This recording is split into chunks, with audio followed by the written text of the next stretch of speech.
Hello everybody and welcome back to Edge Normal Workshop. Today we're going to be talking about our new tool. This is a tool that we've wanted for a long time. Bill has wanted it for over 30 years and ever since I got into blacksmithing and bladesmithing, I've wanted one. And that tool is a Powerhammer. Let's go take a look. And here it is. This is our 1909 Kerrihard Powerhammer. These were made in Iowa from the early 1900s all the way to 1920. We found this one locally. It had been almost fully rebuilt by a gentleman in Wisconsin, and now it's made it into our shop. There are some things that we would like to change right off the bat, adjustments to be made. We're going to rebuild the motor bracket, and I'll show you why. Here you can see the current motor bracket. It's been set up with a countershaft system to reduce the RPMs, but it sticks out about 18 inches further than we were expecting. We're going to be rebuilding this so that the motor will be up here. It'll still use the same countershaft and everything. It's just going to be a little bit of reworking the bracket. Some of the other things we're going to work on are all of these bolts on top. These are too long. We're going to shorten them so that we don't accidentally break them off. But we're going to keep them as square heads to fit with the edge of the Powerhammer. They just need to be a little bit shorter. We also have a lot of adjustment to do on these gibs because there is a lot of slop, if you guys can see that in there. That's a lot more slop than is acceptable, and so we're going to deal with that pretty soon. We also need to replace these bolts. First of all, we want to replace them with grade 8 bolts so that they're stronger and less likely to break. But these bolts are also way too short. They just barely engage with the threads in the nut, and these have nice nylocks on them, but they're nowhere near engaging all the way. So that's probably going to be the first thing that we fix. When we come down here, there's some more work to be done. These dies have really sharp edges. These need to be dressed so that we're not going to be marring up our steel as we're forging it. And what that means is that all of these edges are going to have a nice, clean, consistent radius, so that they have a nice, smooth finish. I'm also going to be putting together a scale shield about here to keep scale from falling on these wires, and also the switch. I like where the switch is. It's easy when the machine is running to just hit it and shut it off, but I would like to have a little bit more protection for it. Down here at the treadle pivot, this piece of threaded rod is going to be replaced by a piece of solid round bar. I will be making bushings to fit in these gaps rather than having stacks of washers. And then we will be fitting that all together. I will still have it threaded on the ends so that it bolts in. And I think the last thing on our list is to build a guard a plate that attaches on these two bolts, comes down and keeps the spring enclosed, so that in the case of failure, if the spring were to shatter, that way shrapnel will be more contained rather than just going everywhere. It probably will never happen, but it's just best to be safe.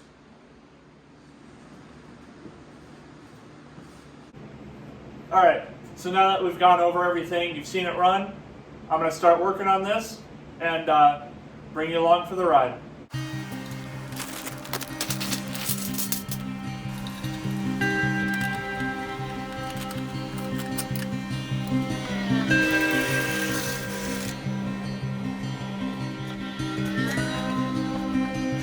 All right, so I'm still working on the Powerhammer. I've gotten some stuff done. I started working on the guides for the ram, and okay, there's a lot of slop, so I start looking at it, and then now I've taken the whole head assembly off. The guides are in great shape, so that's good news. I'm just gonna have to shim them quite a bit. But yeah, so now it's given me an opportunity to look at how all of this is made. Turns out, let's see, that thread here is stripped, so we're gonna have to do some thread repair. We got a kit coming for that, should be here later this week. But yeah, so far it's going really well, and this is gonna be a good machine once it's all up and running. So I've been working on trying to shim these guides, and I'm just gonna make a new one. I think it's gonna be, the holes are a little bit sloppy that were drilled in them. And I think I'm going to just machine my own. It's gonna be thicker, so I don't have to do as much shimming. And whatever I do isn't gonna be, I made a shim out of 1/8 inch flat bar, and it was just a hair thicker than I needed it to be. So I'm just gonna machine it a whole lot heavier than what it is now. And I'm pretty sure that it's gonna be the right move. So let's get started with that.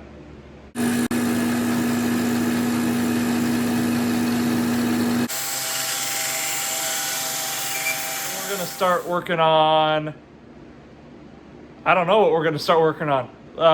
Probably, let's see if I've got these guides in here. I don't want that much slop, so I'm gonna get those taken out and see what I need to do there. There's something else I thought of earlier. I don't remember what it was. But I can start working on the dies. I've got tons of work to do on the motor mount. I want to be able to push this back another 10, 12 inches back towards the wall so it doesn't stick out in the shop so much, which should be no problem. It's just going to be a lot of welding and making sure that the motor lines up with this countershaft, because I'm not moving the countershaft. It's in a good spot. I'm also going to be working on the wooden base. I want to put some toe notches in so that lifting it up, getting it on pipes when we need to move it again, because that's how these things go. You think you got it where you need it to be, and you got to move it one more time. So I'll put a little notch in, reinforce it with steel, so that we can move it easier. I'm going to be rounding off the front so that we don't trip on it. I've already tripped on it probably 20 times, and I've only had it for 4 days. So I can only imagine in the long run, I'm probably gonna fall and hurt myself. So get that rounded out. I'm gonna be putting 3/4 inch heavy duty rubber underneath it, help with it walking around while we're forging, and also help with vibrations so we don't damage the concrete. It's on a good heavy base, but just to have that little bit more cushion. But yeah, so we're gonna get working on that and see where we end up.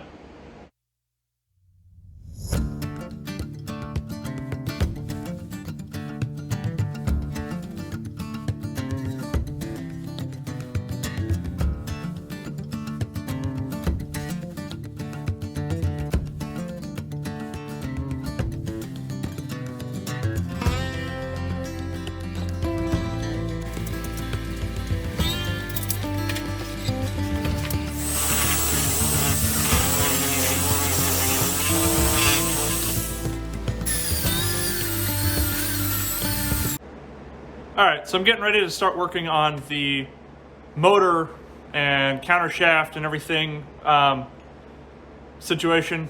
I was just crunching some numbers, and the countershaft is not right. It's running too slow. So I'm going to be changing out a couple of pulleys in the system, and then I'll show you what needs to happen on the rest of it so that it's working the way we want it to be. All right, so I already have the motor off. It's sitting down there. This pulley is going to stay the same. Actually, now the only pulley I'm changing is this one. This is a 10-inch pulley. I'm going to go down to an 8-inch pulley. That'll speed everything up. But what I need to do here is, you see this bar connects the treadle to the clutch assembly, and the way it's set up, this has too much slop. I want to drill new holes, move some stuff around so that it doesn't. When I got it, this was pressing up against here. You can see all the paint's worn away, so that as the treadle moves, it was rubbing. So that's going to be a little bit of adjustment.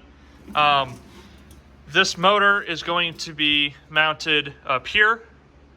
The pulley will be over here, and that way we can slide the hammer all the way up. This will be this, or the base, depending on how I adjust things, will be hitting the wall so that we don't damage the pulley or belts or anything. But that way we can push it back further rather than it sticking out an extra 16 or 17 inches from the wall, which will just help with keeping the shop as much open space as possible. So let's get to work.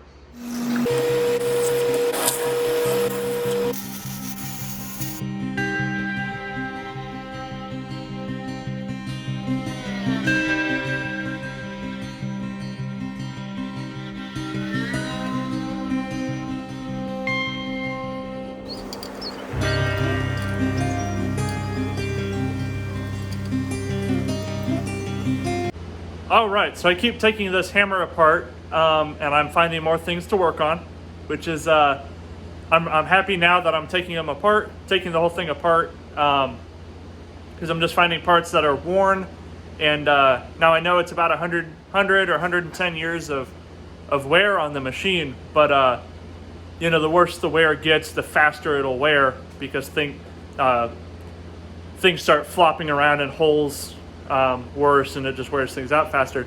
So I've been taking apart the drive and clutch system. So the main drive wheel is going to be bored out. I'm going to be putting a bushing in that. The clutch faces will be machined to will be faced off so that they're flat, so they have full contact, not just partial contact. I just took off the drive rod earlier today, and it's got grooves in it. I'll pull it out real quick. It's got real bad grooves in it where there's holes that are all wallered out where bolts are supposed to sit. That one's really bad. So I was able to get a nice piece of 1.5" cold roll 1045 from our local machine and welding shop and steel supplier just down the road. I was surprised I was able to get 1045. I figured I'd get A36 or 1018, but I'm really happy with the 1045 medium carbon steel. That'll be a better, longer lasting part. Add on top of that a bunch of bronze bushings in every place that needs them. The whole system will be much better. So now it's time for a lot of machining. So here we go.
All right, I have done a ton of machining on a bunch of different parts.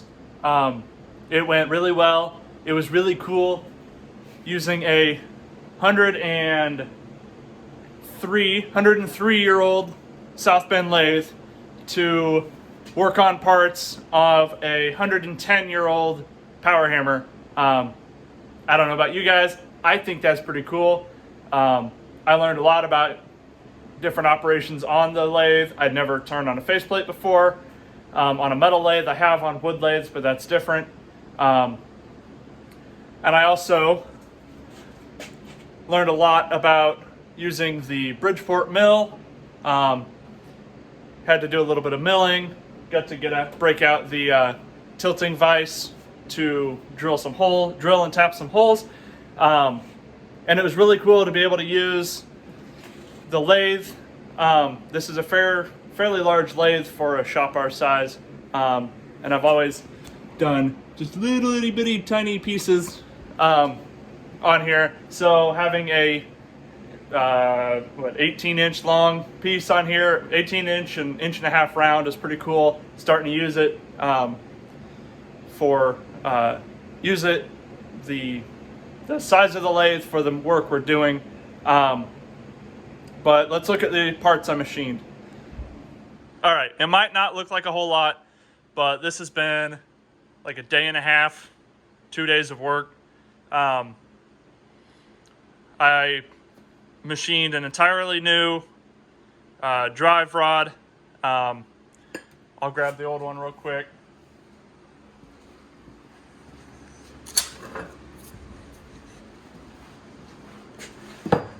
This is the old one. It's super beat up. None of these grooves are supposed to be here. That's just from wear and tear and not enough lubrication in this instance. It's also bent. It's slight, but I felt it was worth replacing after I saw everything, and then I checked to see if it was bent. So I've got a new one out of 1045 steel. To prevent, say, this hole was where a bolt would sit. It wasn't tapped or anything, but now I've got a slot because I need to have this slot to move the clutch mechanism in and out for adjustment. But now I have a slot, so it keys in, and that should prevent that wallering out of a hole. Over here, these grooves were caused by the eccentric bolting on here and just pinching against the drive rod. So now there's a slot for those to sit, to key in, lock in, rather than tearing up my drives. Over here, the two end pieces are rethreaded. They weren't bad, they were just a little gunked up. I've machined on all three parts of the clutch mechanism. The main flywheel has been bored and refaced, flattened out, and now it's smooth. This part has been bored and bushed as well with the flywheel. These bushings will take up any slop and help with wear. And then the clutch plate has been, the two mating surfaces have been, have been turned, and then for a full contact smooth, well, not smooth because they need to engage, but full contact so they can engage. And so I'm getting ready to put these back on the machine. So, I've also got the bronze guides here and here. Those are finished. They're shimmed. They're lapped in. They're all good to go. So I'm gonna start getting this put back together. I still need to shorten a whole bunch of bolts, finish getting the rest of this put together. I still need to dress the dies, and then once I have this back together, I'm going to put together the safety shield in front of the spring and linkage mechanism, so that if something were to happen, I don't have shrapnel flying at me. I'm also going to replace this belt, which is a link belt right now. I'm going to replace it with a solid belt, so I need to go run to the store and grab that. And I'm hoping that in the next day or two to have this up and running. So let's get to it.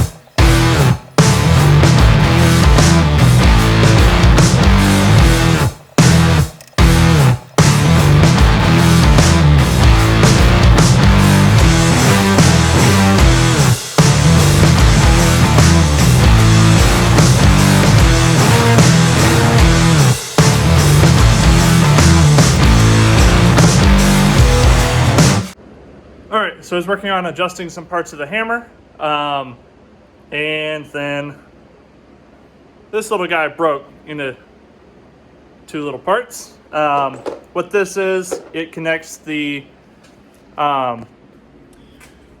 pedal to this part of the clutch mechanism. It goes back here, and so now I gotta whip one of those up, and I wasn't expecting to do that. But, oh well, I'd rather it break now than when I really need it. So, knock that out real quick and then get back to putting it back together. All right, I got this little piece built, replaced the one that broke. It's rough and dirty, but it'll work. So I'm thinking down the road I'll forge one, just because, rather than having another machined part on here, make it look the part. But this will work for now. So we'll get it on, and I think we're on to the RAM and the linkage system. So we'll see how that goes. All right, so I've got most of this linkage and RAM assembly put back on. What I needed to do that so that I can build the shield that is going to go around here, especially around the spring specifically, so that just in case the spring breaks or one of these castings fails, I don't have pieces of it flying at me. So I'm going to tackle that next, and then after that I need to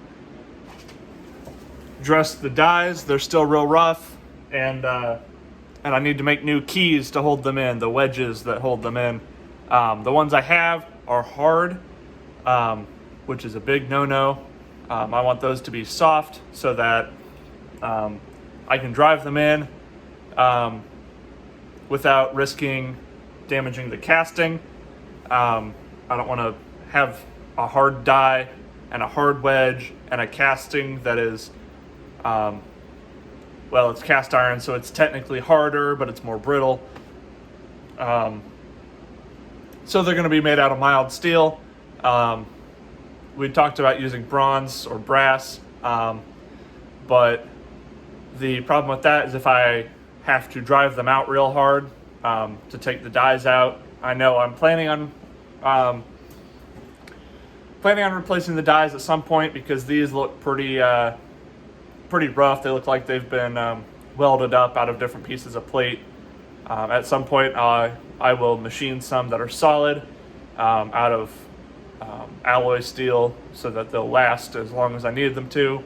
But for now I'm going to use what I have because that's going to be a lot of steel that after buying a Powerhammer, I'm not really in the position to be buying $500 of steel to mill down.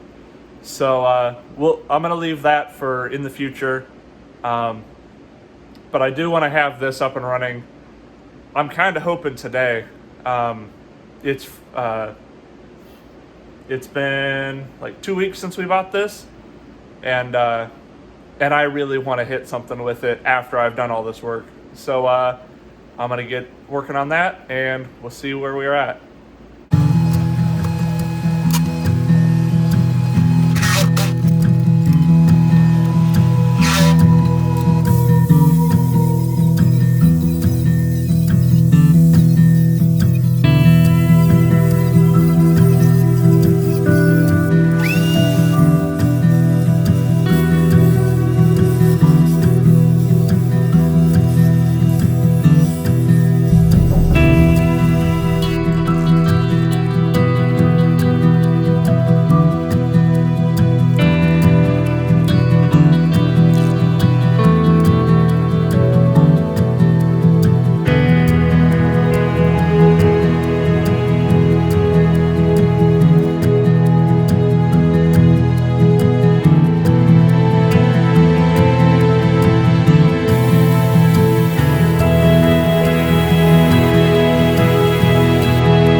Alright, ladies and gentlemen, next up on the Kerrihard saga, just when I think I'm getting towards the end, I take a look at these linkage bolts. These go in here, connect the arms to the ram, and so I was working on putting the dies back in, fitting some new keys, and I get to looking at these, and the weld is all porous. This nut had been welded where it's shiny. It had been welded up, and I needed to be able to adjust it. So I start looking at the welds. I start looking at the amount of wear. That's supposed to be round. This one's not bad, but that one's really worn out. So I started looking at the wear. Decided to replace them. So now we're going to be making some of those, and then maybe we'll get to the dies. I also have the scale shield that's going to go here. I forgot about that until last night. So I'm going to be working on that. But I did get the shrapnel plate. That's what I'm calling it. It's just a safety guard because the spring goes in here behind it. And in the event that the spring breaks, which is a possibility, I would like to not have those pieces flying at me, so that's what this is on it. It also gave me a great place to put the logo. I was able to cut that out of vinyl, and yeah, it looks real sharp. But so after I rebuild these arms, got to do some cleanup on the dovetails here and here, and then make and fit new keys, and hopefully that will be wrapping this up. So we'll get those linkages made and see where we're at after that.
we are.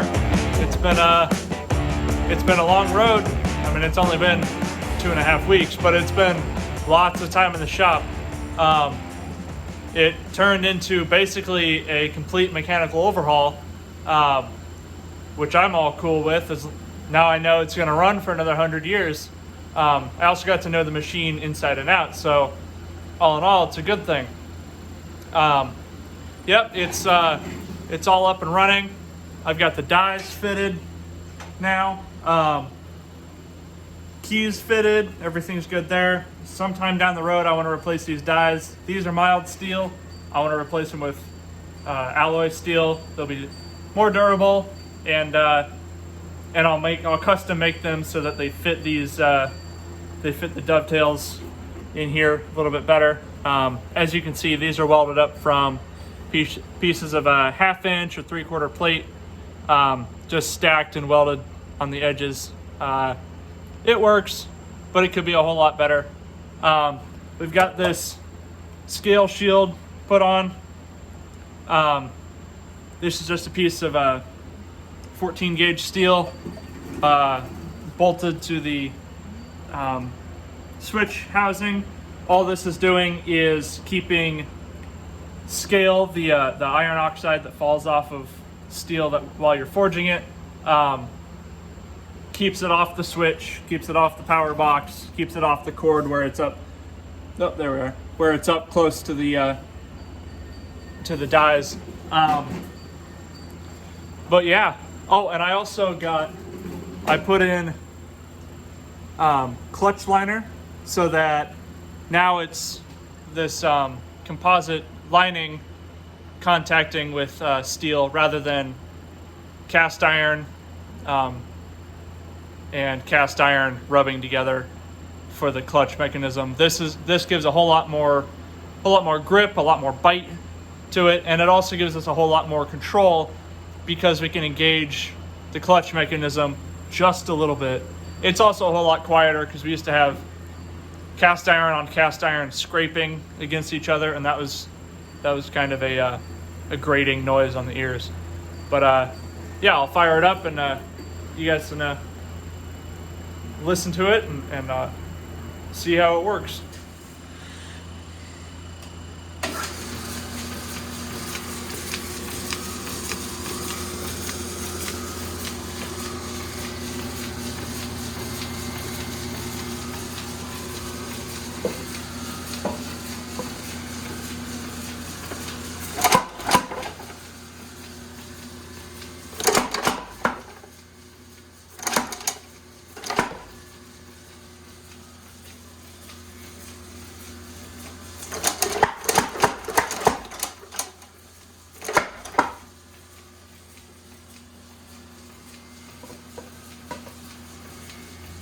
Well, all that's left is to light the forge, heat up some steel, and try it out.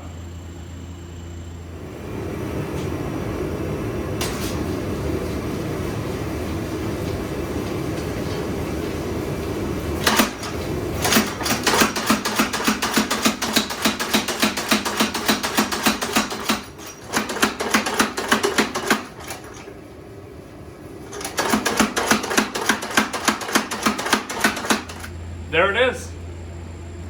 It's all up and running, and boy did it feel good to hit some steel with it. Thank you so much for watching this video. If you'd like to see other things we're working on, go ahead and subscribe to us on YouTube and follow us on Facebook and Instagram at Edge and Normal Workshop. If you enjoyed the video, leave a like.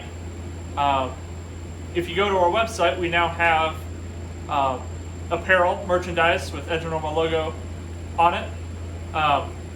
We got these hats, we got a bunch of different shirts, our patches. We also have, and I'll leave a link up here in this corner, our very own Kerrihard Powerhammer t-shirt featuring the original artwork from the 1909 sales flyer. So go ahead, pick one of those up for yourself. Holidays are coming up soon. Pick up some t-shirts for friends and family. Thank you guys so much for watching.